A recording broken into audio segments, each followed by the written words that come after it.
previous lesson, we were looking at low-level programming languages, but the topic, the big topic was programming languages. Okay, we're still under software, computer software. Now, I'm going to go a little some step back, such that we see where we're coming from. I'm just going to revise where we ended last week, and then we continue from there. That's why I'm here on this screen, which has low-level languages. Okay. Now, we talked about the types of programming languages. We said there are two types mainly. There are two main types. We have the low-level languages and the high-level languages. So we said the low-level languages are the ones for the computer to understand. The one the computer understands it's in its basic level, zeros and ones, using the languages the computer speaks. Okay, so we said these low-level languages is split into two, what we call the machine language or what we call the code.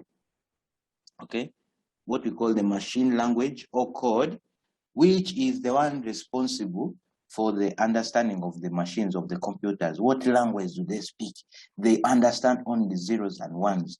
The name Bernard, when saved on the computer, is not going to be saved the way you see it or you read it in a book. It's going to be saved using the binary digits 0 and 1. So these languages provide basic computer language representing memory location, instructions, and data in binary digits. So what are the characteristics of the machine code?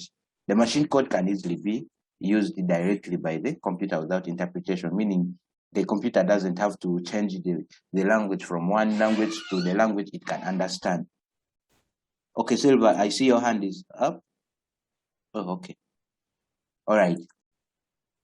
So the characteristics, it can be used directly by the computer without interpretation, meaning you don't need to interpret it from one language to another. Later on, we shall look at the interpreters, okay? So they are machine/computer dependent, like they depend entirely on the machine, okay? It's the machine language, the one the computer understands, meaning even when we use speech recognition to our phones, these phones are going to translate whatever we have said in English or in any other language to a language the computer understands, which is machine language. Okay. Then we say it's not user-friendly because everything is in ones and zeros. When you talk about images, images are saved in ones and zeros. When you talk about videos, a video will be saved in ones and zeros. So if you are supposed to insert a video in terms of ones and zeros, it is not easy. It's not user-friendly, meaning you'll have to change everything to zeros and ones for you to store it in the computer using machine language. So I don't know if these people who still program using these zeros and ones exist, but we no longer use it. It's just the language. It is just the language the computer understands. Okay? It is the language the computer understands. Okay. Now, after this, programmers looked at machine language and were like, but machine language is hard. What can we do to make it simpler? They came up with a second generation language called assembly language. In the late 1950s, they came up with an assembly language, which is supposed to make it easier for someone to talk to a computer compared to the machine language. Now here, this language involves the use of certain words at least we can understand. For example, the abbreviations like mult instead of multiplying, STO instead of store, div instead of divide, add instead of addition. Now, these words, the human beings can easily understand them. So they designed this language to make machine language to solve certain problems of the machine language. But still, this was not enough. We were still facing problems as programmers with even these assembly languages, okay? Then we had to come up with another language. That's when now we started working on high-level languages, the third generation languages, okay? The third generation languages, examples of these high generation languages include COBOL, BASIC, Pascal, and Fortran. Now, they created these other programming languages in the third generation in order to also make it easier for us to communicate with the computer compared to how we communicate to it using the assembly and the machine language.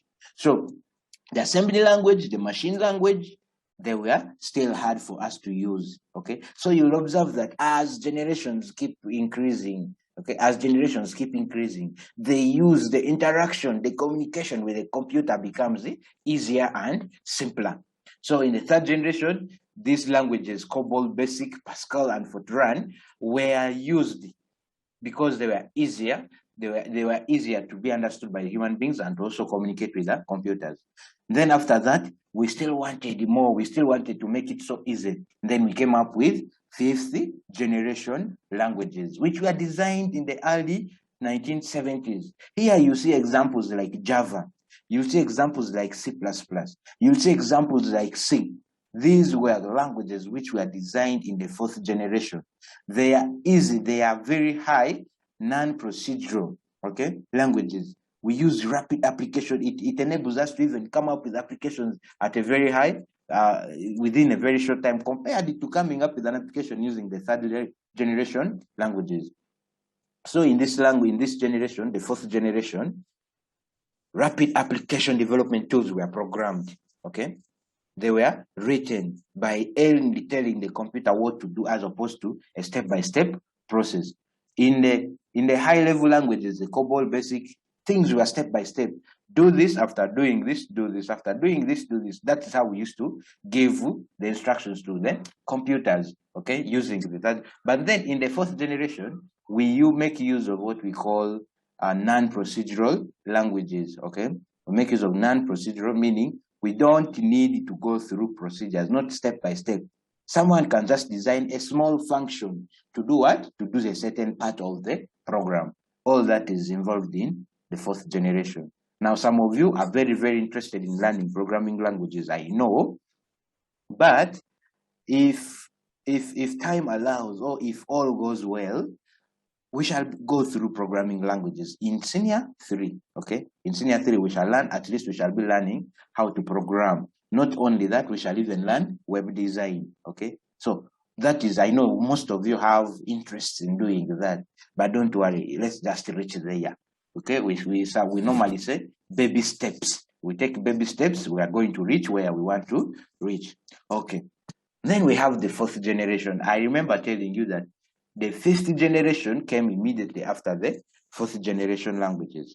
And it is now the one which is trending. Now it is the generation we are in. Now here you find people talking to their phones. I remember seeing most of you giving examples of where we actually see the fifth generation. I saw you people typing Siri, Alexa, even Google. Google Assistant is there. We have very many of these. We use speech recognitions. So it's just a matter of talking to the computer and it does what you tell it to do. Here we look at even robots who can do things according to what human beings tell them to do. All those are fifth generation languages. Yes, Mugabe, I see your hand is up. Please unmute, and then you ask your question. Mugabe? Sorry, teacher, it was a problem. Hey, sorry, okay, it's okay. All right, let's continue. Now, this is where our lesson is supposed to now begin for today. What we have been looking at is just a recap of where we stopped the other time, so that we understand where we're coming from. So now here we have language translators. Remember, I told you, communication, we need to communicate with the computers. Now, if we don't communicate with the computers, they won't do whatever we tell them to do. It's like you talking to someone who can't listen, okay? Go and do this. If the person doesn't hear, if he's deaf, he won't do it because he has not heard what you are trying to communicate. But you can communicate using other ways, sign language, the different ways that is human to human. Now, when we come to computer to user, human being to computer communication, we must understand that the computer must come up with various ways in order to understand the human beings, okay? Now, we make use of what we call language translators. Language translators. These translators just work in a way like you want to speak, you want to communicate to a Chinese. Probably, this Chinese got lost in Uganda somewhere, and then he's trying to ask for your help to give him some directions wherever he wants to go. If you don't speak Chinese, but you have a friend who speaks both languages. You bring that friend. You tell the friend to interpret whatever this Chinese is telling you. Then he also interprets what you're telling the Chinese. He becomes a translator. Now, that is an example we see in human beings. When we come to computers, we use what we call language translators. Now, these translators are the ones responsible for translating the language, the code, the commands we give the computer to the language the computer understands. Remember, I told you the computer understands zeros and ones only. The first generation language only is what the computers and even the robots we have right now, all of them use zeros and ones to perform their programs. But we don't give them instructions in zeros and ones. What we do, we talk to them. We write words in English, do this and this and this, but they do it accordingly to whatever we give them. Now, that means something is happening. They're able to do what we are giving them to do, and yet they don't understand our language, is because something is happening to whatever commands we are giving them. Meaning, something is translating the language we are typing in, the language we are giving them commands, to the language they can understand, which is zeros and ones. That brings us to the three types of translators. The three types of translators, the programs, or what the programming tools that help us now to communicate with the computers by translating our language from the language we speak to the computer language and vice versa. Okay, it's also still the work of the translators to translate what the computer is trying to display for us. Meaning, whatever you're reading here on the screen is not actually what the computer is giving you to read. These are ones and zeros only. Even the colors and the images you see, all these are zeros and ones. But then they have been translated by what we call a translator for us to understand. Now, the three examples include, the three types of translators include the assembler language. I mean, there's assembler. Now, the assembler, just from the name alone, its work is to translate the assembly language to computer language, the zeros and ones, okay, to machine language, okay.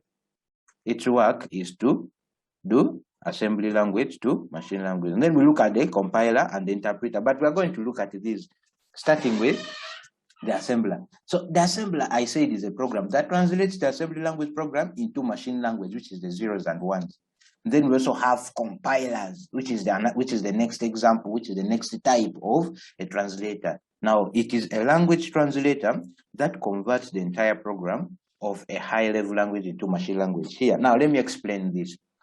When you write code, people who have come up with applications successfully don't just have a few lines of code. You find thousands and thousands lines of code. But when you try to look at how this code will be executed by the computer, it makes use of what you call the compiler. What it means, it converts the entire program, all the 1,000 lines of code, it converts all of them to machine language before it executes the program. Meaning before the program runs, all of this, the whole program is going to be translated into zeros and ones before it actually starts executing. That is how it is different from the interpreters, which is the next type of translator we are looking at. So the interpreters, for it translates each line, each of the commands, each language statement into machine language and executes it immediately, statement by statement, until the whole program is done. The whole program is done executing. So compilers convert the entire program into machine language before executing. Interpreters, they convert line by line. Each line of code, they convert each line of code into a machine language, execute that line, they go to the next statement, they go to the next line. Do the same, they go to the next line, just like that until the whole program is done. For it goes statement by statement, executing and converting in each statement. The compilers, the whole program. I hope you see the difference. All right. Okay, so if you're asked to define what a utility program is, you'll have to point out that these are the programs which are developed. Of course, the programs have been developed by programmers, but for what reason? Why have they been developed? They have been developed to improve, to configure, to analyze, and also to optimize and maintain our computer in its working operations. So these utility programs are very many, and I remember we went through them. So we are going to move fast through the utility programs because I'm just revising. So talked about the backup utilities, the ones that help us to make duplicates of our work or copies of our work. In case one hard drive gets messed up, you can get your work from another hard drive. It also allows you to back up online, okay? We have drives online which you can back up, and without the backup utility, it will be hard. File installation utilities. I told us that we should be mute, okay? So you raise up your hand when you have something to say. That's when I will allow you to unmute. So the backup utility helps in the backing up of computers, of work. Okay, Caesar, you have a question to ask. Please unmute and talk. Caesar, please talk.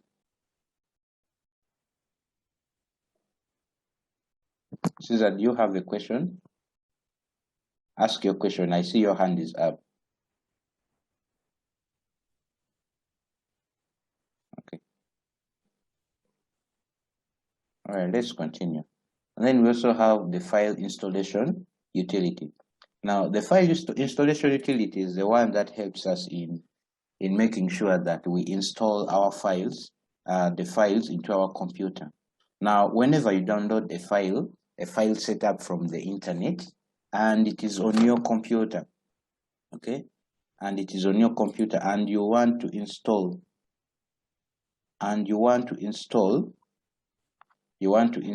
this setup on your computer. We have what we call the file installation utilities, which help us to do that. So that dialog box that appears whenever you're trying to install, where you keep on clicking next, next, next, and then finish, that is the file installation utility.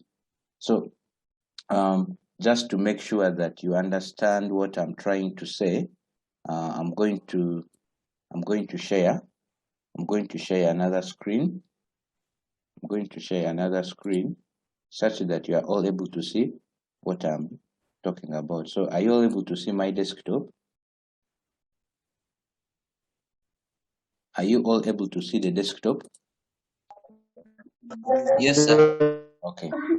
So what I mean by the file installation utility is whenever you're trying to install an application, for example, if I go ahead and try to install a setup. Now, this is setup. I'm going to look for a setup I can install such that you see how the file installation works, the file installation utility works. So I'm just going to install the setup for Telegram, okay? So this is the file, assuming this is the file I've downloaded. When I double click on it, it starts the process of installation. Now, without the file installation utility, you can't see these windows. It tells you to select the language, you say okay, and then this is the file installation utility now at its work, okay? You keep on clicking next, asks you whether you want to create a start menu, blah, blah, blah, next, and then you say install. Now, this is the file installation utility running. It is helping us install Telegram onto this computer. That is how the file installation. Now, when it's done, you can click on finish, then it opens itself, it launches itself. Now, here we have our Telegram. So that is how the file installation utility works, okay? What can you do to back up a whole system onto a drive? You just copy and paste. Caesar, I've seen your question. Sorry that your mic is not working. I couldn't hear anything. So you're asking what you can do. Can you back up a whole system onto a drive? Yes, you can. Okay, you can back up a whole system on a drive, but you must make sure the drive you want to back up on is big enough, as in capacity. If the capacity is big enough, yeah, you can back up everything on the hard disk drive simply by copying and pasting, but it will take some time. So someone is asking, how long does it take for the installation? It depends on the computer you're using. It also depends on the setup you're installing on your computer. So how long it takes depends on the setup. Now, big setups like games and so on, they take quite a long time. For example, to install NBA 2K17 on my PC, it took a lot of time, about 1 hour or 30 minutes. So it is because of the size of the game that it takes a lot of time. Now, this Telegram we have just installed on my PC, it is small. It is just about 25 MBs. That's why it took a very short time. So how long it takes depends on the computer and the setup itself. The bigger the setup, the slower it might take to install it. Okay. Then the slower your PC is, for example, in terms of RAM and space, it will also vary the speed of the installation process. Okay. All right. So let's move on. Let's continue. That was the file installation. Then we have the file compressing utilities. The file compressing utilities works in a way of I hope you can still see everything I'm doing on my screen. I hope you can still see now. As usual, I keep on telling you whenever we're having lessons, keep these other questions for the end of the lesson. Okay, keep these other questions. Now, how do you get the license key and so on and so on? These other questions you'll ask them at the end. Just note them, and you'll ask them later on. So are you able to see my window, this other window where my files are listed?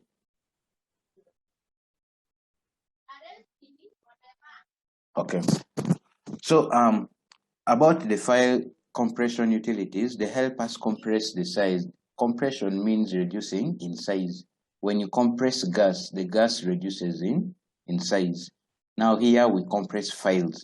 Big files can be about 200 GB and so on, 25 GB. But with the help of the file compression utility, we can actually reduce the size of this file by using a file compressing utility. Examples can include the WinRAR, the 7-zip. There are others also we can find online. Okay, so all of them help us in file compression. Now, file viewer utilities. We have file viewer utilities, the ones that help us to manage our files. First of all, it displays the files and also helps us in the copying of the contents of the file, deleting, renaming, moving, and other things we can do with it. It also shows us where we can find our files. The example on our computers, people who are running Windows, we have My Computer for people who are running Windows 7 and below. For people who are running Windows 8 and above, it is called this PC. Okay, it is called this PC. So when you click on this PC, actually where I accessed the setup before I installed the setup of the Telegram, that was the file installation, the file viewer utility. It enabled me to find where my file is, the file I wanted to install, the setup I wanted to install. It is the work of the file viewer to help us arrange those files, help us find them, help us even copy and delete, renaming, and do everything with them. Now, most of you might be asking yourselves, how do I delete? How do I rename? I showed you how to delete. Probably today I will only show you how to rename. Can you all see my screen? This is the screen of this PC. Can you all see this PC? Yes. Okay. So now if you can see this, I want to show you how you can rename your files. Okay. Now there are several ways of renaming, but I'm going to show you two. Then I also told you there's a way of opening this using the window down here, the command run window, the run window. Okay. And we said to access the command window, we can use Windows button plus letter R. It opens the command, and then you can type there Explorer. Okay. When you type Explorer there, it will open the file the file viewer utility, which is this PC. That is another way you can open this. And then to rename a file, you can rename a file simply by clicking on it once and then clicking on it the second time after spending some time, okay? Otherwise, it's actually double clicking, but with the time lapse, okay? I click once, then I click again. After some time, then I can type the new name, Linux files, then I can press enter. I have renamed that file. That is the first way. The second way could be you click on it, and then you can see up here there's an option, an icon for renaming. So when I click on rename, it allows me to rename the file from here. Okay. I've renamed it senior 2. Now I've renamed it. Then the third way to do this is by clicking on this file, and pressing F2. So when you click on the file and it's active and you press F2, it will allow you to also give it a new, to also rename it. Okay. So every time you rename, of course, you must remember to press enter. Someone is also giving us another one. Teacher, can you also right click and then rename? Yes, that is the next I was going to show you. You right click on it, and then there's an option for renaming here. So when you click on it, it does the same thing. You type the name and you press enter. So that is renaming. Okay. So that is the work of the file utility view, the file viewer utility. It allows us to do those things. Then we have the uninstaller utility. It removes applications, applications and associated entries in the system files. If I'd wanted to uninstall a file, okay, something I've already installed there. If I'd wanted to uninstall it, for example, the Telegram we have just installed, okay, to uninstall it, we shall go through the control panel, okay? We shall go through the control panel. How do you access the control panel? You can go through the windows, and then you can go to settings, okay? But I want us to be computer people who know how to do things very fast. Now, you will get used to using the command window, the run window. Instead of typing the Explorer to access the control panel, you'll simply type control. Now, these commands I'm giving you, I'm not supposed to give them to you, but I'm showing you this because I want you to be advanced learners. By the time you are using this and you're still in secondary, people will ask questions. Which school is this one coming from? Okay. So you'll be proud to say that I am a Ngonian. That's why I always keep on using the run window. So these commands, when you get well acquainted to them, you'll be able to use them. So when I type control and I press OK, it opens for me the control panel. Then from the control panel, there's where we find and install a program. When we find that, you now look for the program you want to uninstall. So I'm looking for Telegram, the one we just installed. You double click on it. Then it asks you, are you sure you want to completely remove? You would say yes. Now this type of uninstallation, someone is asking, I thought I already told you, you press the Windows button plus letter R together, okay? I welcome Mr. Mkuru in our class. I welcome you so much. Thank you for joining us. So he'll be helping us somehow. You can ask him questions, you can ask me questions. So when you do that, it will allow you it will ask you to remove. So when you say, okay, it tells you Telegram desktop has been successfully removed from your computer. And then you can say, okay. That is how the file uninstaller utility works, okay? It helps us to uninstall, and we have successfully uninstalled Telegram. Now we no longer have Telegram here because we have uninstalled it, okay?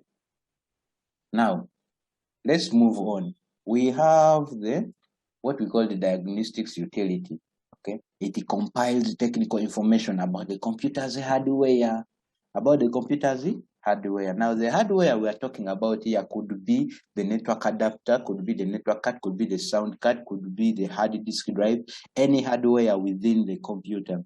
We use this diagnostic utility to help us gather technical information about that hardware. And then it can also provide us with the necessary solutions to solving these problems. Now, how does it work? I'm just going to show you an example of how this diagnostic tool utility works.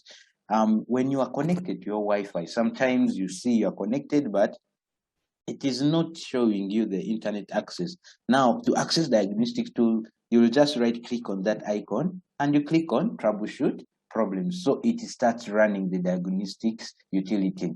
It is looking for problems. When it finds the problems, it will tell you that there is a problem. However, if there's no problem, it will tell you that no problem has been found. Now, if it finds the problems, it will give you solutions of how to do it, how to rectify these problems.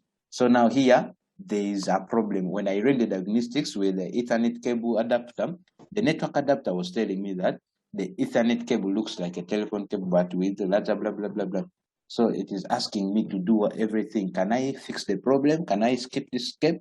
Continue trying to fix the problem or something else? So this is the diagnostics utility we're talking about. Okay. Then we have what we call the data recovery. Here, I remember talking to you about the recycle bin. I'm not going to go through that again. I showed you how you can use the recycle bin. You use the recycle bin to recover your work. You also have other softwares which are online, which can help us recover data which has been permanently deleted from the computer. But these softwares, you'll have to pay for. Now, the disk recovery utilities, they are used to delete or to resurrect a file or information that has been accidentally deleted. Now, if we are to talk in the computer language, relating it to the Bible language, this data recovery utility could be our Jesus, okay? Then the files could be the Lazarus. So when you delete the files, like Lazarus died in the Bible, Jesus came and resurrected him. So here, the data recovery utility could be our Jesus, who is coming to what? To resurrect a file which you have deleted. You have to go through the recycle bin and then you can recover it. I showed it to you practically last week. Now I'm not going to do that here again. Now we have what we call the defragmentation utility also, or what we pronounce as the defragger. Okay. Now this defragger is used to find all scattered portions of files on the hard disk and reorganize them as contiguous files. Now you might have a file which is put in a folder. Okay. You have a file which is put in a folder, but some of the files which are supposed to be in this folder are not within this folder, they are somewhere else. That is where the defragmentation utility services come in handy. They look for the files, they look for the scattered portions, they reorganize the files on the hard disk. Okay. Now, it is very important. Then we also look at defragmentation in terms of memory in the computers. Okay. Now, it is not the work of the defragmentation utility. Okay, but we also look at how defragmentation works in memory. That is something we shall look at later. But for now, the defragmentation utility is used to find all scattered portions of files on the hard disk and reorganize them as contiguous files. Okay, so when you look at this image, when you look at this image, it's just an image showing you some of the utilities we use. Okay, now moving on. When we talk about disk repair utility, it checks whether your disk drive is having defects. If your disk drive has defects, it is going to make repairs. Now, there are very many ways you can do the disk repair utility. Remember, after you diagnose a computer hardware, you can repair it, okay? Sometimes when you insert a flash disk into your computer, it tells you that the flash disk has a problem. It has a problem. Do you want to fix it? Do you want to repair this flash disk? When you click on repair flash disk, then it starts doing the repair of the flash disk. Now that repair is done by the disk repair utility. Then we have the virus protection utilities. What we are going to look at after we look at these utilities. These ones help us to fight against the viruses that affect our computers. More about the virus we shall look at in the next slide. Okay. Then we have what we call data processing utilities. Now, the utility programs which remove redundant elements, gaps, and unnecessary data from our computer storage are called the data processing utilities. They remove redundant elements. They make sure that whatever it's processing is error-free, and so on. It helps us to remove the redundant elements, the gaps, and unnecessary data from the computer storage space. So it is the work of the data processing utilities. If you have a question, Agume, do you have a question? Arnold, it's as if you want to say something. If you want to say something, please raise up your hand, because if you just unmute without raising up your hand, I think you want to disturb us. So do you have a question, Arnold? Yes? If you don't have a question, please stay mute. All right. Memory management utilities. We said within our computer, we have what we call memory. This memory is where we store our files, where we store the processes, okay? Now, the memory management utilities are those programs that determine how to efficiently control and allocate memory resources. It is usually activated by the software drivers. So the software drivers, we know what drivers are. Drivers are those small programs which we install onto our computer to allow certain hardware to work on our computer, or peripheral devices to work on our computer, sometimes even certain software to work on our computers. Okay. How do you create an index on a file? Rujumba, I told you, please ask questions which are relevant. We are looking at utility programs, we are looking at index. We shall look at those things. You'll ask those questions later. Okay, let's move on. Screensavers. Screensavers. Screensavers are very important. Sometimes you leave your computer idle for very many hours and minutes, but the computer has to always be engaged in doing something. Now, when we use the screensaver utility, it makes the monitor screen to display moving images when it is idle for some time. So the moving images, the patterns, or the blank screens could be images or could be text. Okay, could be images or could be text. Now I'm going to mute all of you, and unless you put up your hand, that's when I will allow you to unmute. Okay, so the screensavers, for example, you have seen people after some time you see their computers bringing out bubbles from this downer corner here. That is a screensaver. Others have zigzag lines moving on a black screen. That is a screensaver. The screensavers sometimes are very important in a way that companies even use them for what? For advertisements, okay? The screensaver will be having the company name or the company logo or something, but it's a way of advertising. So it is a very important utility also in our computers. Now, sort utility allows us to sort data in alphabetical or in ascending or descending order. If you have your files and for some reason you want to sort these files according to date, according to name, according to the sizes, you can do this using the sort utility. Probably, let me show this to you by opening. When I open this file, and then I open my files here, I'm going to sort them according to their types, okay? So you see PDF, PDF, PDF, and then PDF here, another PDF here, but they are not put together. Now what I will do, I'll go to view, and then I'll say sort by the type, okay? Sort by type. So when you sort by type, all the folders will be together, all the files will be together, APK files, all the images will be put together. It sorts them. You can now see when the PDF are put together according to type, okay? All the Word documents have been put together, the PowerPoint have been put together, even the videos have been put together. This is because we have used the sort utility. Now, we also have the merging utility. I remember explaining this to you. When you try to copy a file into a folder which has that same file you're trying to copy, there will be a pop-up telling you whether you want to merge these two files because they are the same. Now, when you click on merge, it combines the two files and it keeps them as one. Okay, so the merging utility, just like merging, you know how to merge. When they tell you to merge a cell, merge two cells, it means you combine the two cells and the two become one. Okay, so this involves combining the data from more than one file into one. Now, those are the utilities we shall look at. Now, that marks the end of utilities, and that is where we ended last week.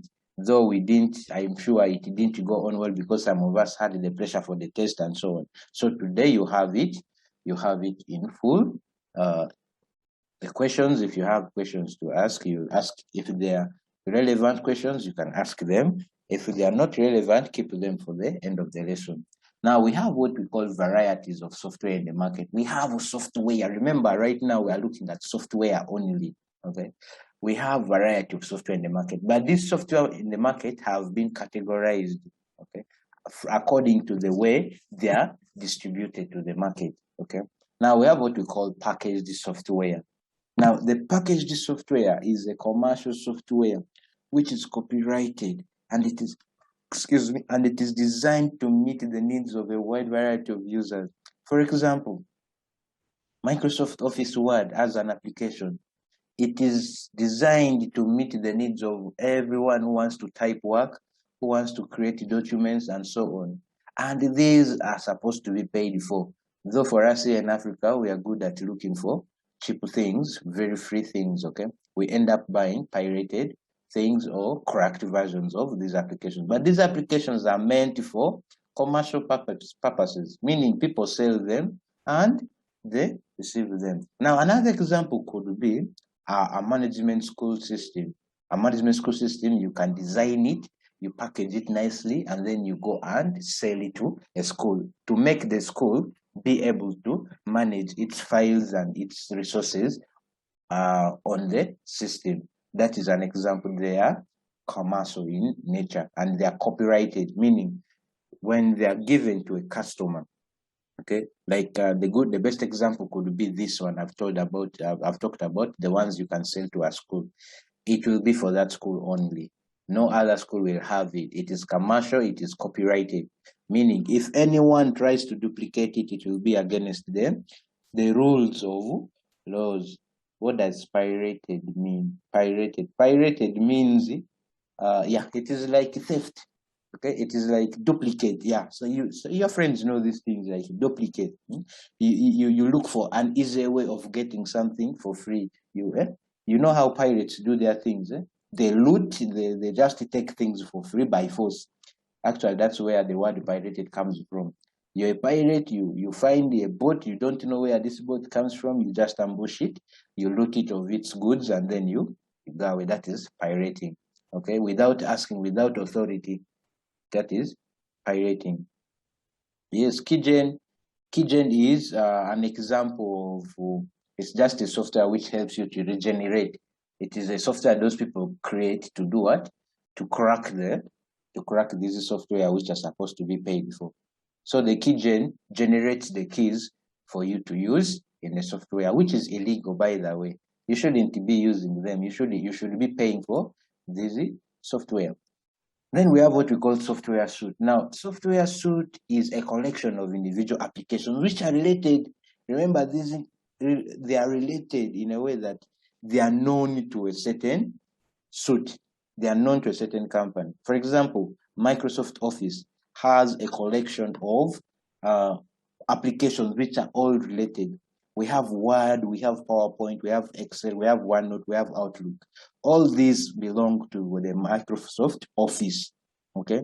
Microsoft Office. It is a package, it is a suite, okay? It is a software suite, meaning it has a collection of individual application packages, which is sold as a single package, meaning if you go to buy this in the market, you will access Microsoft Office, but you won't get Microsoft Office Word separate and then PowerPoint separate, Excel separate. No, all of these applications are put together and sold as one, okay? As one, in this case, Microsoft Office. That is what we mean by a suite. They are sold as a single package, but in that single package, we find other software package applications, okay? So the examples could be the MS Office. We also have Oracle NetSuite, which has finance and accounting, a lot of things here, CRM and inventory management and so on. All these examples of software suite. Another example in the Linux direction could be LibreOffice, which has LibreOffice Writer, which has LibreOffice Calculator and so on, just like Office. Now, LibreOffice works on Linux distros, Linux distribution operating systems like Ubuntu, Kali, Mint, and so on. Now, let's go ahead and look at the advantages of software suites. Now, what is the advantage of selling these small applications together?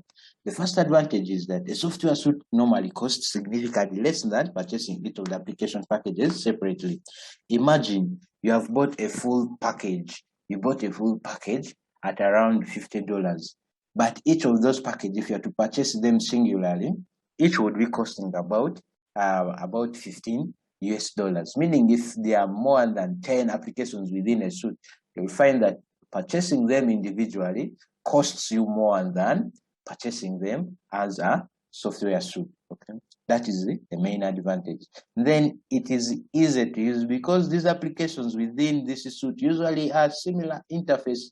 They have similar interface, they share common features, everything is related. That is why the word related comes in handy when we are defining it. You have to mention it there.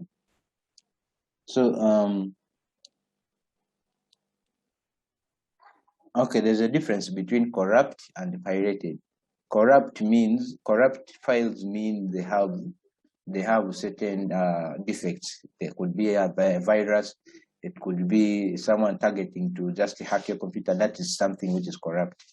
But a pirated thing is something which works well, but you are using it illegally. You have pirated it. Okay. All right. So the examples of software suites, I gave examples already. We have the Microsoft Office Word. Then we have the Core Word Perfect for DOS. The disk operating system is what DOS stands for. It has a word processor, spreadsheet, and presentation software from Corel. We have integrated software. We have the Ability Office and so on. All these are examples of software suites. Okay. Now let's move on. What are the advantages of integrated software? Now, an integrated software normally costs significantly less than a software suite. Okay. An integrated software normally works less than a software suite. Teacher, Mark, I told you these questions, you ask them at the end of the lesson. Please focus on what we are learning right now. Don't think of questions outside to ask me. Right now, ask questions which are relevant to what we are studying. The software suites. Those your things of the games will come at the end. I'll be happy to answer them at the end of the lesson. So we're looking at the examples of the advantages of the integrated. Now, an integrated software normally costs significantly less than a software suite or purchasing each of the application packages separately. Now, the integrated software is actually a single software which has other capabilities. It is a single software, but it is capable of doing a lot. Okay, it's not a software suite because the software suite comes just as a package which contains separate applications. But the integrated software is a single software which can do a lot of things. Okay. Now the advantage is that it is normally the integrated software normally costs significantly less than a software suite. Because when you buy a software suite, you are buying many applications. But when you're buying an integrated software, you're buying one software, but with a lot of capabilities. Okay. Then it is also easy to use because the applications within a suite usually use a similar interface and share common features. Okay. Now, what about the disadvantages? The disadvantage of those softwares which are integrated is that the application within the integrated software normally do not have all the capabilities of standalone application software of the same kind. Because it is within one software, which is the integrated software, those other small parts of this integrated software cannot work independently. They are not able to work as standalone compared to the Office suites. Because the Office suite you use Word separately, right now we are using PowerPoint separately, independent of each other, though they are related. So that is the main disadvantage. Now, let's go ahead and look at other varieties of the software. We have what we call custom softwares. Now, something custom is made, it is made to meet the user's requirements, the user's specifications. Okay. Now, it is sometimes called a tailor-made software, meaning you go to a programmer, you tell the programmer, I want a software which can do this and this and this and this. Now the programmer sits down and designs a software which can do exactly what you asked him for. That is what we call a tailor-made software. Now we have what we call freeware. Freeware, something free. You access it for free. You don't need to pay money. You don't pay coins. You use it for free. It is copyrighted, but it is provided at no cost to the users. You just use it for free. Okay. Then we have what we call shareware. Now, shareware is copyrighted software that is distributed free for a trial period.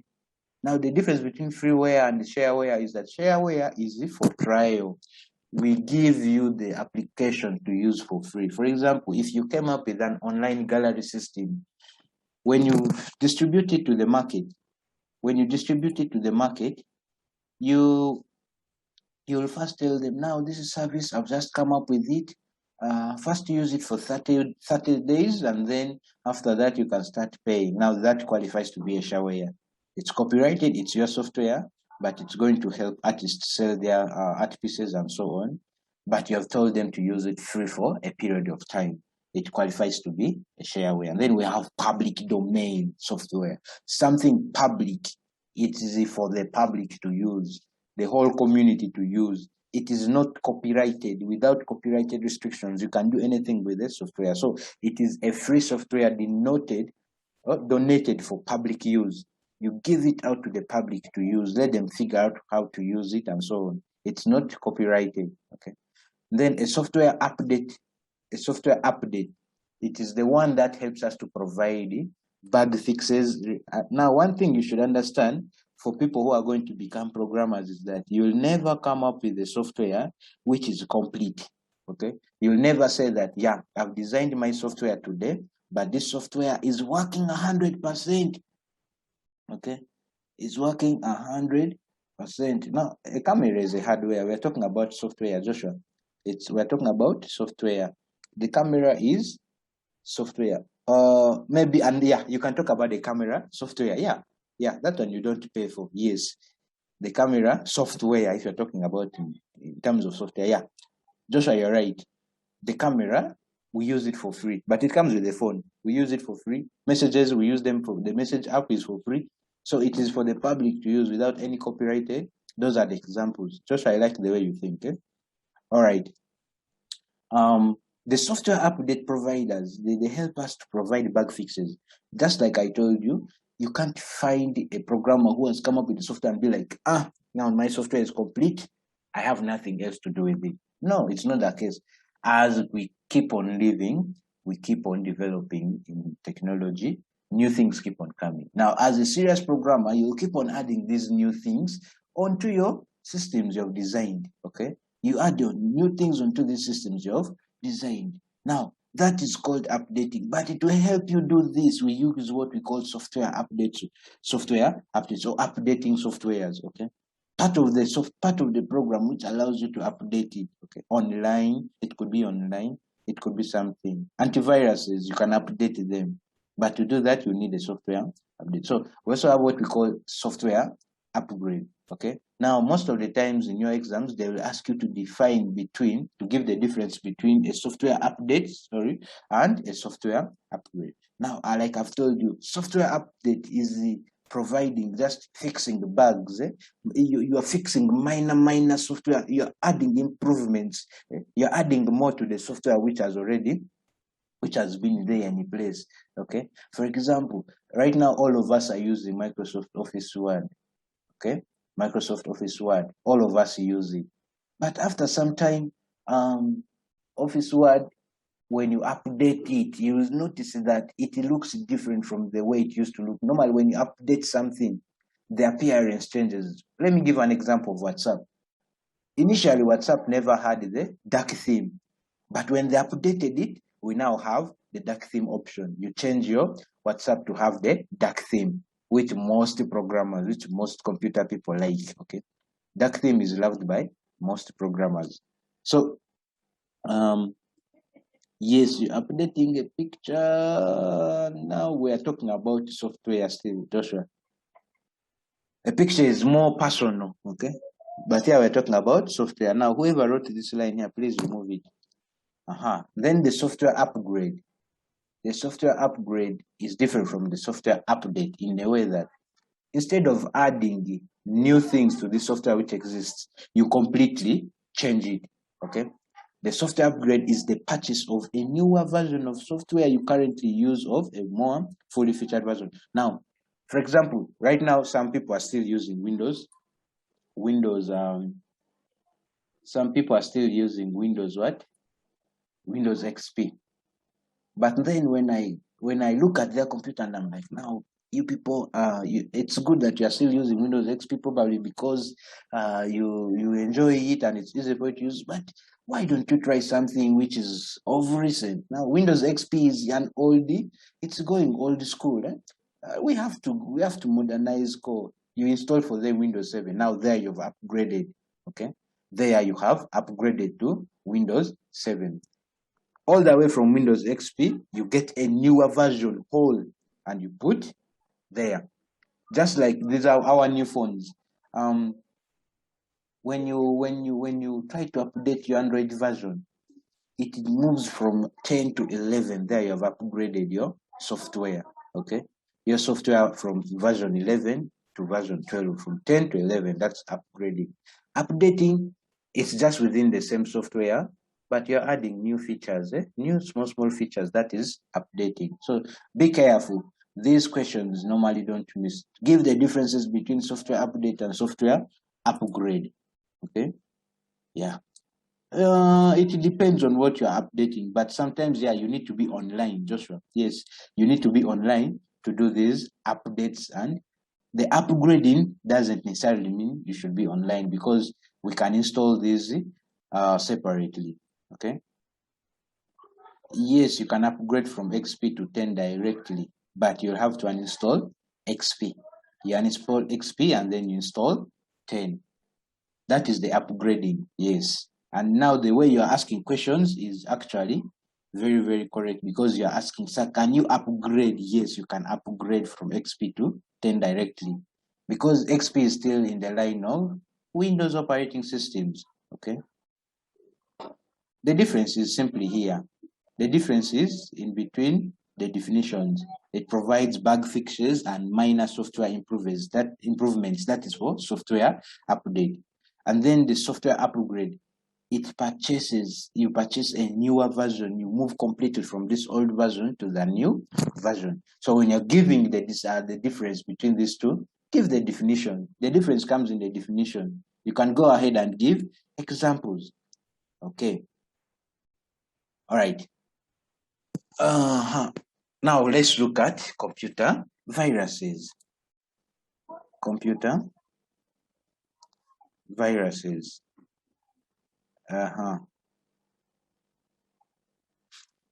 Now, someone is asking a question, by the way. It's an important question. Francis has asked, sir, how about open source software? What is the definition? Open source softwares, by the way, that's a good question because we haven't looked at it. So probably you'll have to note this down. Open source software are those which they are open source. You have the right to change them. They are free. Okay, they are free and readily available to the market. The very best example could be the Linux operating systems. These are open source, meaning you can even contribute your ideas to the code of this operating system. It's open source. You can access them for free. Okay, probably it could even fall under the public domain software. Okay. So to upgrade, is it a must to go to computer mechanic? No, you don't. You just need to know how to do it. You don't need to go to a computer mechanic because you're dealing with software. Why would you take it to a computer mechanic? And we don't call them computer mechanics. We don't call them computer mechanics. These are people who do repair. You don't take them for repair. You don't need, because it is just software. Okay. So let's continue. Computer viruses are defiant programs. Why we call it defiant is because they do things which really piss us off, which make us get annoyed, which make the computer misbehave. They defy the computer to run smoothly. That's why we call it a defiant, okay? A defiant program. It attaches itself to the computer system and then destroys or corrupts the data. Now, when it does this, the computer starts behaving in certain ways. The computer starts behaving in certain ways. It becomes slow. It starts doing a lot of things. Sometimes it just switches itself off. Sometimes you can see the death of the screen of death. Later on, you'll know what the screen of death is. Now, the ways through which we spread these computers, there are so many, okay? Meaning, whenever you're using your computers, be very careful. These viruses are so terrible, okay? There are some which cannot be removed because they hide themselves very, very well. They move themselves. They can hide themselves and you can't find them, okay? Some even mimic the way your files look like, okay? Now, the ways through which these viruses are spread include the following. When you use an infected diskette from an infected computer system, and then you insert it into your computer, okay? When you insert it into your computer, you are transferring the virus from that diskette to your computer, and it will remain there and it starts affecting your computer. Some people start the computer with infected floppy disks in the drives. When you do that, the viruses attach themselves because some of these viruses, for them to become active, they'll wait for you to do certain things, okay? When you restart, probably that's when the viruses which attack the boot files start working. Then we have opening electronic mail messages. That is why we say only open emails from very trusted users. You should know where this email is coming from. That is when you can open it. Now, when you look at these people who design viruses, these guys come up with these viruses, they sit down, they program them, and then they design the antiviruses such that when they spread these viruses, they can bring in the antivirus to help them sell their antiviruses. Now, what happens is they use what we call mailing lists. Later on, you'll see what a mailing list is. Mailing list is actually a collection of email addresses of different people. Now, these people look for those mailing lists which are no longer being used by different companies. They collect them. Now they start sending emails to these email addresses they find in the mailing lists, okay? Now, the mailing lists have those emails. When they send them, they can send them at once. They can send them at once. Now, they send this in order to spread their viruses, okay? They spread the viruses they have designed such that when the viruses are spread through the emails, now people start looking for the antivirus which can remove this.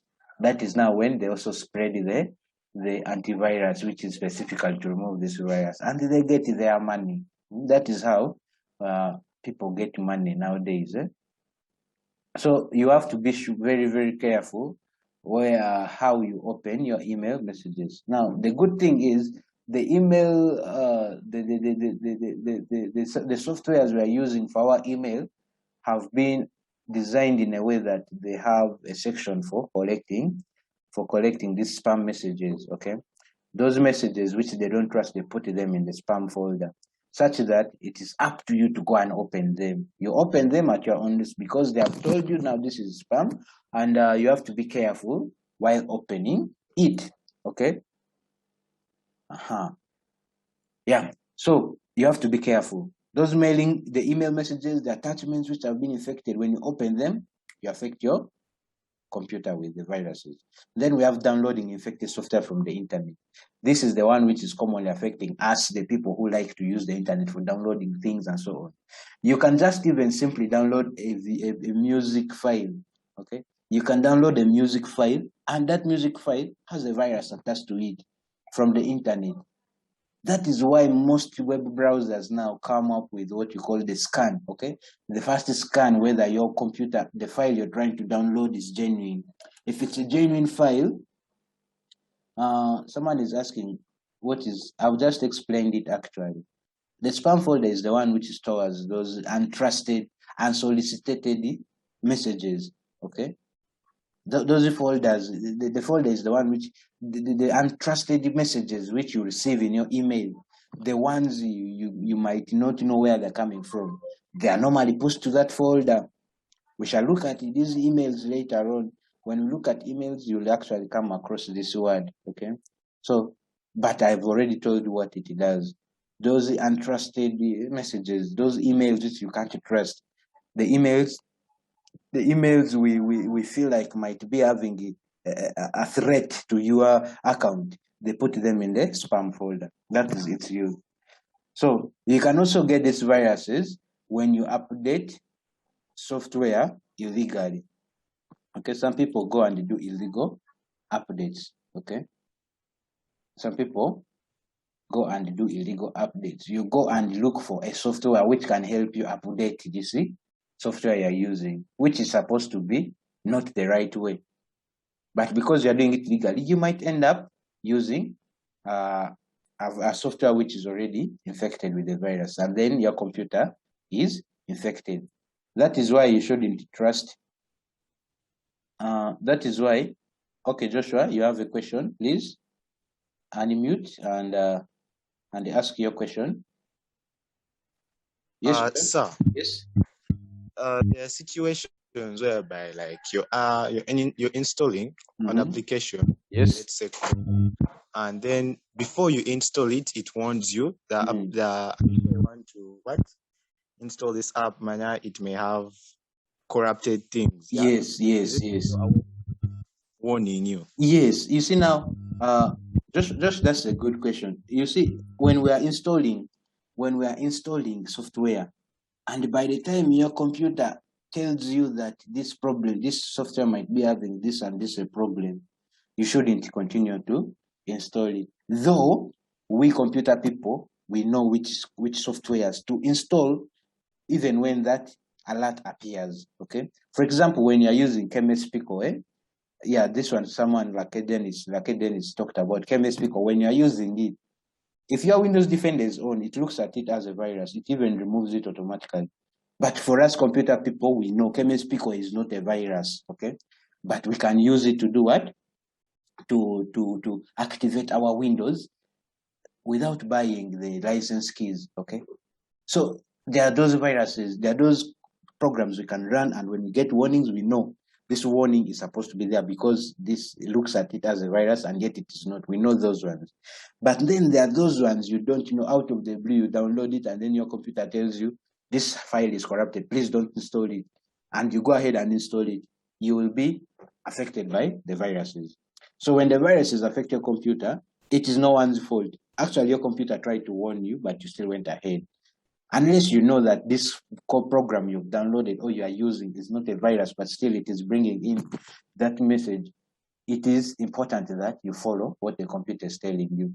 So every time you try to use such a program, which you know is not a virus, but will always raise those warnings from your computer, make sure you first deactivate your antivirus, because the antivirus will automatically remove that program. You won't be able to enjoy it. That is how Chemist Pico is. When you try to use Chemist Pico and the Windows Defender is on all your antivirus, it will remove it even before you use it. Unless you turn off the antivirus, that's when you can use these other programs. But like I told you, it's illegal. It's an illegal way of doing things, but we still do them anyway. So how does a browser tell if the file is corrupted? The browsers have what we call scanners. They scan the files before you download them. Now, they do this in many ways. Sometimes our web browsers are connected to our email accounts directly. So sometimes they use the email accounts to verify how safe a file is. But they use what you call scanners. They have scanners. They have certain extensions which can help us identify virus-free programs and programs which are affected by viruses. That is how they know. Okay. And then can Kaspersky protect my PC after it has been infected? No, it can't. It can't protect your PC anymore. If it's infected, it's infected. But now what you should understand is that, okay, I'll explain to you how these computer viruses work later on. Let's first continue. Now, let's look at protecting the computer system against viruses. How do you ensure that you stop these viruses from attacking your computers. You stop these viruses from attacking your computers rather. Now, make sure you buy software from authentic legal vendors. Don't go and do your kwara on the what? On the Google Chromes and the Firefoxes you have. You'll end up downloading it. Go and buy this software. These games you want to play, go to the shops where these games are sold, buy them. That is one way you can protect your computer system against viruses. Then avoid running unchecked or scanned files. Now, most of the times, our antiviruses scan our flash disks before we use them. So we are requesting for your number. Okay, I'll give you it. You'll find it on the chat section. You'll find it on the chat section, but later on you'll remind me at the end. You'll remind me at the end of the lesson. So I don't know what time it is, but you'll remind me. Okay, I'm just going to, I think we might end in the next slide, the virus symptoms. Okay. So when we are protecting the computer system, we have to make sure you avoid running unchecked or scanned files. Make sure you scan your files before you run them. Now, you also have to avoid running files with attachments from unknown sources on the network. When you receive an email and it's in the spam folder, don't go ahead and open it because it has already warned you. The most ideal thing to do is remove whatever is in the spam folder. Then only use network with strong validation checks and inbuilt firewalls. For example, Linuxes. Now, Linux operating systems are very, very, very virus resistant. Okay, you can't be affected by a virus when you're using a Linux operating system. That is the reason why I run both Linux and Windows operating systems on my computer, such that when someone comes with a flash disk and I don't trust this flash disk, I first switch off Windows, I go and open Linux, such that I can use it without any, because I know Linux operating systems have high resistance to these viruses. They cannot be affected by or infected by viruses. So when you're using a Linux operating system, you're virus free. Whether you plug in a software, a flash disk which is infected or what, it is virus free. So the hardware and the software which can limit unauthorized data through networks to reach your workstation should also be used. Okay. Joshua is asking how you install those. That is something you'll learn in the future, or you can go and do research on it. But it's a process called dual booting. But you go and research it. I can't tell it to you here. We're learning. It will be too much for you. Sir, yes. Can I override my Windows system and put Linux only? Yes, you can. It's actually the same as removing the Windows operating system and adding Linux operating system instead. Is it okay? You can do that. Okay. Let's continue. Now, whenever you're working with your computer, to avoid computers from getting virus attacks, make sure you disable auto micro functions for micro viruses. Now, there are certain auto updates, auto things which do themselves automatically within the computer. Disable them. Okay? Yes. Yeah, Teddy Nathan is correct. Teddy is correct. Linux is very free. Very, very free. Use it. You can even change it according to your own desires. You can go behind the code and change the code to suit whatever you want. You can even contribute your ideas to them. It is free, very free, but also very, very secure compared to Windows. Sir. Yes, please. Sir, so if I have my Linux system running on my PC, yes, do you think I should? Does it still do some the same function Windows can do? Yes, everything Windows can do, Linux operating systems can do. Everything. Actually, you'll find in big companies, people don't use Windows operating systems. Big IT companies, they use Linux operating systems. Okay. So, sir, yes, Francis.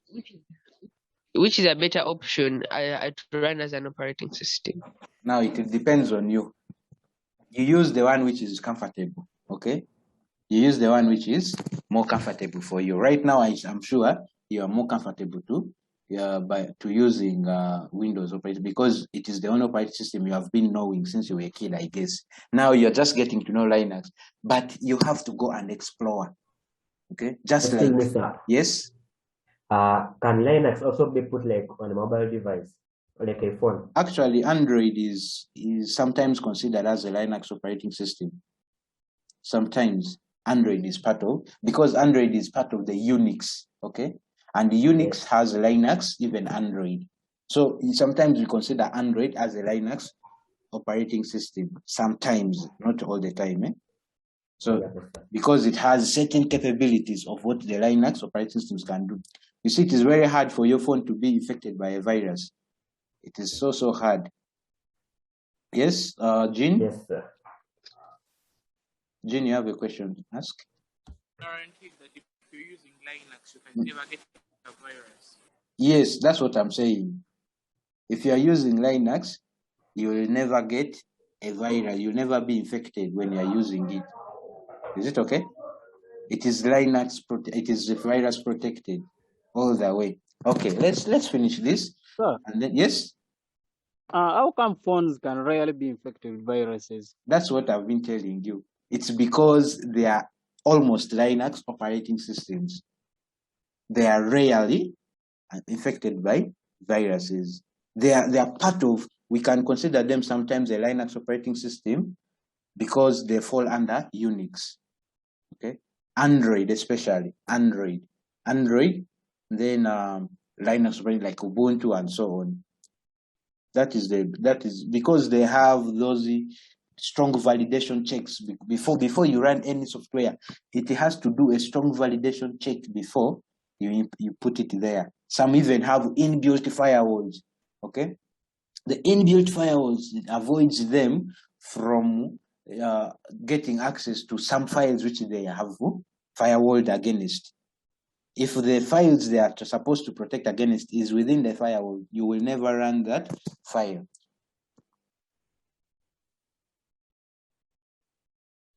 Okay, all right, let's first finish this and then you can ask your questions because we need to end with our lesson. It's about time.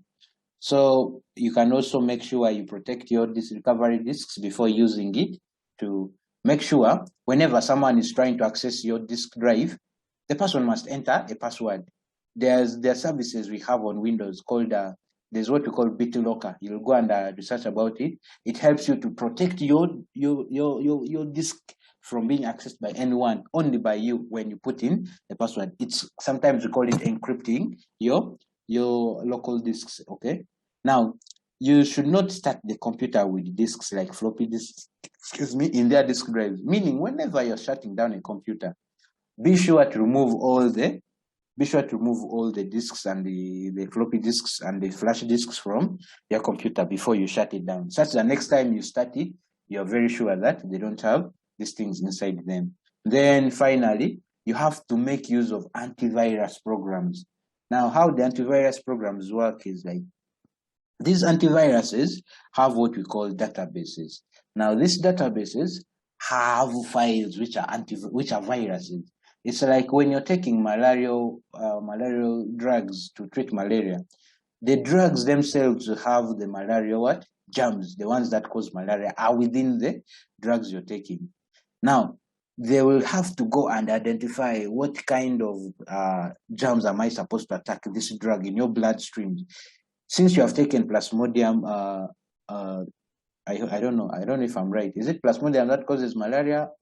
Whatever it is, when you take it into the blood, yes, when you take it to the blood, those ones will identify the germs and they will affect it. Will start working against the germs.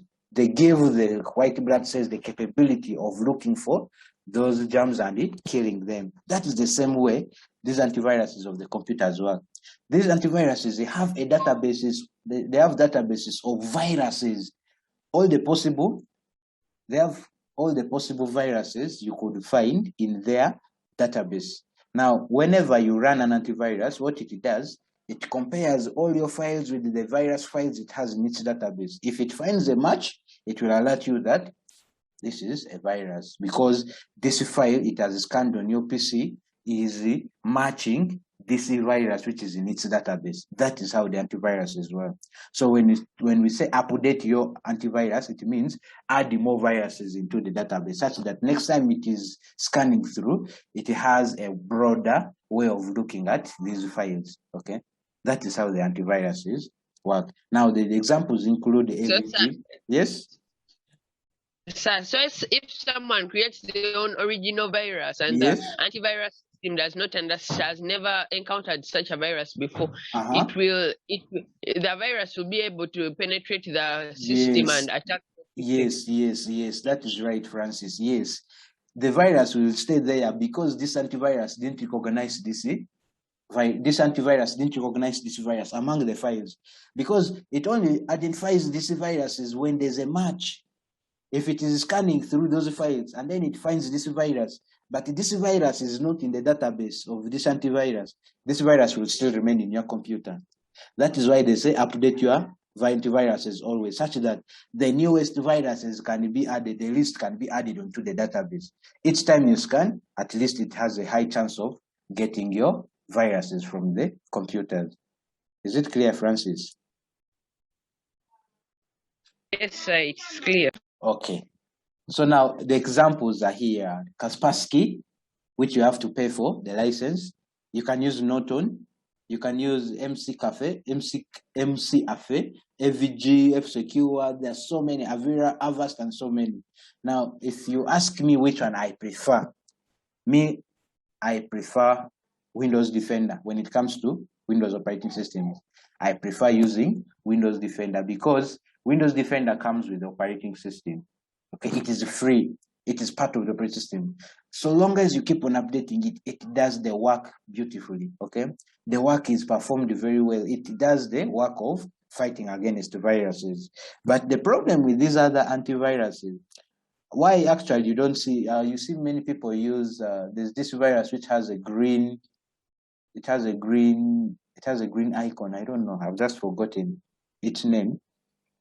That virus. Exactly, SmartDAV. Yes, it's SmartDAV. SmartDAV is very risky. People who use SmartDAV have a high chance of being infected by viruses more than any other. So some of these antiviruses, I don't trust them unless they are genuine, like Kaspersky. At least Kaspersky I can trust. Norton I can trust. Even AVG I don't trust it. Avast I don't trust it. Avira I don't. So long as it is not paid for, if it is for free, it is not trustworthy.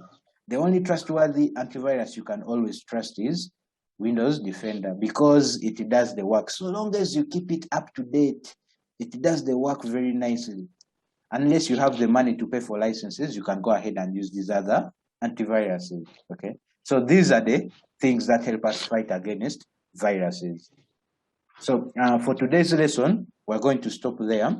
Next time we meet, we shall continue with the virus symptoms. Now, do you have questions? Excuse me, teacher. Yes. Teacher, can a virus affect maybe your laptop and then even the screen stops working? Yes, because that is something we're going to look at in the future. The virus symptoms. The screen can even stop working. The files are corrupted. You see your file, when you look at the space on your computer, the local disk, it is full and yet you have not put anything. Okay, so yeah, it misbehaves. The computers misbehave in very many ways. Yes, Marcus? Excuse me, sir. Yes. When the virus comes to the computer and crashes the motherboard, is it possible to repair it? Now, the virus only affects software, your files. It doesn't affect your hardware. Okay? The viruses affect the software, not the hardware. So your motherboard is okay. So long as your motherboard is so long as it's a virus, it won't affect the hardware. Yes. Excuse me, teacher. Yes, please. Teacher, what if it can no longer? It just powers on, but then it also has a problem with the battery system. And then you have it can no longer show anything. Even if you try powering it up, it cannot. Now that is not. It is not the virus. It is not the virus. Now it is the problem with your charging system. Your charging system has a problem. Your power supply, which is now a hardware problem, which meaning you have to take it for repair. Is it okay? Okay. Jerome, ask your question. I see it. Teacher, I was wondering, is it possible for us to delete the infected files before the virus spreads to most of the software? Yes, it is possible. Actually, the reason why we use these antiviruses is to just help us identify where the viruses are. So now for you, if you know the antivirus, if you know the virus itself, if you know that file which is the virus, you can go ahead and delete it. Though sometimes some of them replicate it themselves. You delete it, next time you come back, you find it there. You understand, eh? Sir. Yes, Lyndon. Sir, is a virus in binary digits? Pardon? In binary digits. All these software we are dealing with, they are digits. The computer executes them in zeros and ones. All of them. The antiviruses, the viruses themselves, all of them are programs, yes. All of them are programs. Yes? Sir, yes, sir. Do we when we are when you are using Linux, you don't need to have any antivirus on it? No, you don't. Okay. You don't. Yes? Excuse me, sir. Yes? What if you factory reset? Pardon? What if you factory reset your device? Yes, when there's a virus. Yes, that is one way you can remove the viruses which are hard to remove. You factory reset or you reinstall the operating system, meaning you are going to lose your files altogether.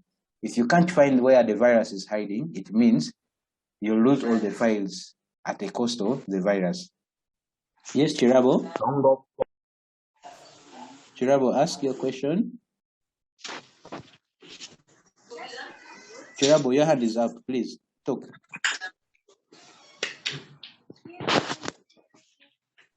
Okay. Well, how about Wakoli? You have something to say? Yes, no, sir. Okay. Yes, Chirabo, sir. Yep. Yes, Chirabo, speak. Yes, sir. Is Ubuntu part of Linux? Yes, Ubuntu is a Linux operating system. We have Ubuntu, we have Linux Kali, we have Linux Mint, we have very many of them. There are so many. There's even one called Kubuntu. Okay, there are so many. Just go and do research on Linux operating systems. You'll see them there. Yes, Darren, my name is Mugisha. My name is Mugisha. Unmute and ask your question. Chirabo, you still have more to say? Okay, sorry. My name is Mugisha. Please ask your question. My network had gone off before. My name is Mugisha. So I was asking what is the highly recommended antivirus for mobile phones? For mobile phones, I don't use an antivirus, but there are security apps you could use. Most of the phones come with their own security applications, depending on which launchers they are using. Okay. Now, when you're using an Infinix, it has its security application there. So most of these things come with their default things to fight against these viruses. Is it okay? Sir. Yes. Android operating system is built onto Linux, Linux operating system. So why isn't Android operating system as secure as Linux when it comes to fighting things like antiviruses? And why do you need to download those antivirus applications? Yet it is built on Linux. Now that is something I have to ask myself also. I need to do more research on that, because the reason could be because Android runs on only phones. Okay, it runs on phone devices. There could be their own reasons. They could be having their own reasons why they did it that way. But to be honest, I don't know why they do it that way. But what I know is the Linux operating systems are better when it comes to using computers. Okay, Chirabo, you still have more to say? Okay, sir. Thank you. You're welcome. Sir. Yes. Is Ubuntu part of Linux? Yes. I thought I answered that. Yes, Ubuntu is it's part of Linux. It is actually a Linux operating system. And I gave you other examples. Other examples were like Linux Kali, Linux Mint, Kubuntu, very many others. There are very many operating systems under Linux. Ubuntu is one of them. It's one of the most common ones. Okay, thank you.